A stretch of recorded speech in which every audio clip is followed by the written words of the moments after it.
Alright, hello everyone and welcome to Cinderfall Gaming. I hope you're all doing well, I hope you're all staying safe, and most of all, I hope you're all fighting that war against the Grey. Today, we're going to be looking through one of the FAQs that has just come out for Warhammer Age of Sigmar, and that is of course for the latest Warhammer Age of Sigmar to be released, although it's not too late anymore. That is the Sons of Behemat, the Gargants. So, for those who don't know, FAQs and Erratas are effectively let's fix it articles or documents from Games Workshop that directly impact the game of Warhammer Age of Sigmar, and they override anything that comes out in a publication before them. So this here is directly in result to questions and feedback that the community has given towards Games Workshop for the Battle Tome Sons of Behemat, and all these changes are immediately in effect, and if you go to a tournament or even just playing house games, these are now the rules you follow rather than those printed in your book. It's worth noting all of these are updated on the regular. Generally, what happens is every 4 weeks now after, you'll hear some people say 2 weeks, but Games Workshop did announce that it's now changed to 4 weeks after a book is released. We will be getting an FAQ for whatever that book is. This does apply to both Warhammer Age of Sigmar and Warhammer 40,000 as well. So you can abide by this rule. Now, 4 weeks, give or take a few days. They're not always on the day spot. They sometimes are on different times of the day as well, but that's what we got. So generally, if you see these FAQs for, say, the Sons of Behemat one, this is actually going to be the first one that's ever come out for it, but what it's telling us here at the top of the page is, if you can see it's highlighted in magenta, it's been added to it. So for some FAQs, you'll be looking at an old one and you'll be like, oh, they've updated the FAQ for this other old army, and so you can go through and look to find the magenta colored text, and that'll tell you what's been updated recently.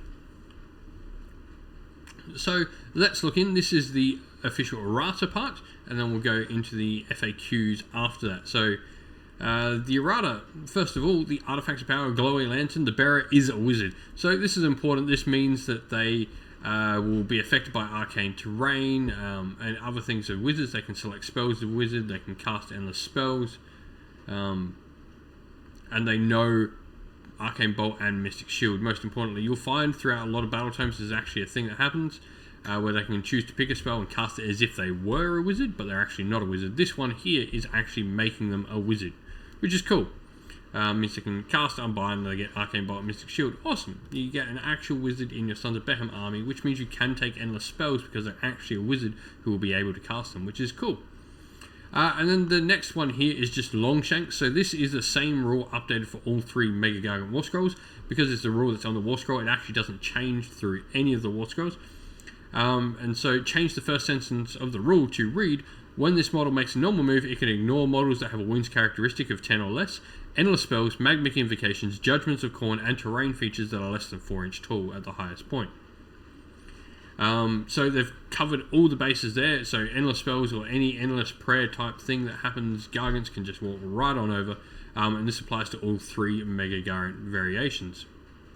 So that's all there is for the Errata, which is pretty cool. Like, if there's that little Errata, means they didn't get that many things missed, which is great. And we'll look at the FAQ next. So FAQ, once again, like, when you start getting revisions of these FAQs, updated stuff, and the most recent update will be all coloured magenta for people to easily find. So let's go through the questions and talk a little bit about all of them and how it can impact the game. Question: some objectives behave differently in different areas of the battlefield. For example, Scorched Earth or Border War. Does this mean the value of an objective can change when it's kicked into different territories? And the correct answer is yes. That's pretty cool. So say in Border War, you can kick your own objective out your territory, which means your opponent never has a 4-point objective. In the same instance, you could kick the middle objectives into your opponent's territory, giving you more 4-point objectives. This is really cool because Gargants, especially Kraken Eaters, are really good at getting objectives. This is a fun change. I mean, this to me says, cool, on my table, when we play with multiple realm gates, I'm going to be kicking them through realm gates, and we're going to allow that to happen on my tables at home. That's not what this FAQ says, but that's just logic to me. If you can kick objectives into different zones, you can kick them through realm gates as far as I'm concerned in narrative games. Can a unit shoot the chucks rocks battle trait more than once in the same shooting phase? If I use the Stomper Tribes, grab the rocks and throw them and chuck them at something? Command ability? No. So you can only do one chuck rock per turn. If a friendly Man Crusher or Mega Gargant is within 6 inches of 2 objectives that I am currently in control of, and there are enemy models on both objectives, can the single Man Crusher or Mega Gargant model retain control of both objectives using the Mighty Mate Righty trait? No. So once again, models can only count to be in range of a single objective.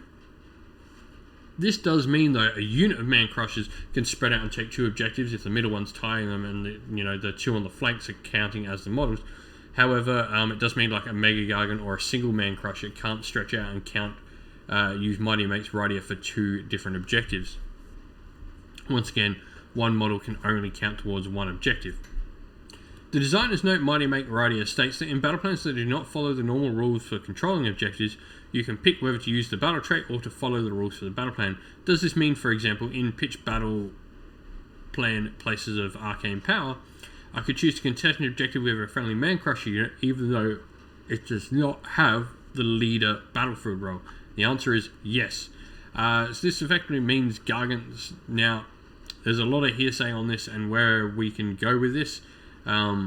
It's not really telling you when you activate this rule. However, I can see this heavily FAQ'd potentially again by Games Workshop or potentially by TOs in tournaments, where I think the logical answer is that a Gargant can just go up to an objective and he always counts as controlling it based on normal control restrictions.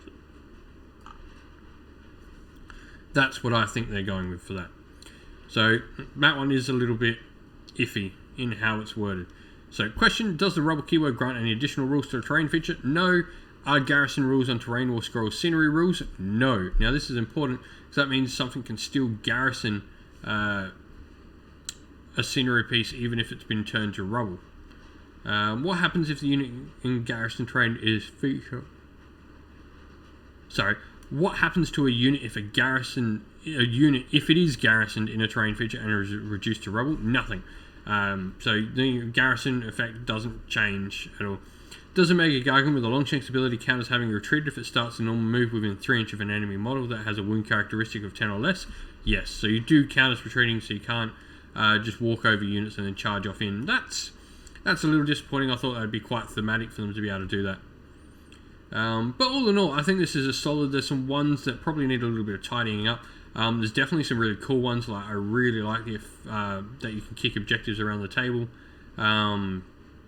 Just not having to play around with the rubble rules and garrison rules. Yeah, you could probably go some really cool narrative sort of theme there, but I think it's just easier just to leave it like that. You can make up some rules at home for like, take some damage. Maybe look at the Caradron Overlords when their ships get blown out the sky. You can probably find some cool rules to use in narrative games around that. But all in all, I think this is a decent FAQ, especially in the Errata. The questions or the things that got changed in the Errata are really good. The Glowy Lantern and the Longshanks are both really good changes. But I'd like to know your thoughts on all the changes in this. Thank you all for watching the video, and don't forget to leave a like and subscribe to the channel. If you'd like to come chat with me and other members of our fine little community, you can do so by following the link in the description to our Discord server. I'm on there most of the time when I'm not working my real job, and there's some fantastic members of the community there, always willing to chat and talk hobby. Also, a special shout out to everyone who supports the channel via Patreon. Special shout out to our Cinderfall Guard Militia members Christian Weir, Philip Ward, Soren and Kenny Lowe, and our Free Good Regiment members James and AJC. Thank you all so much for your support.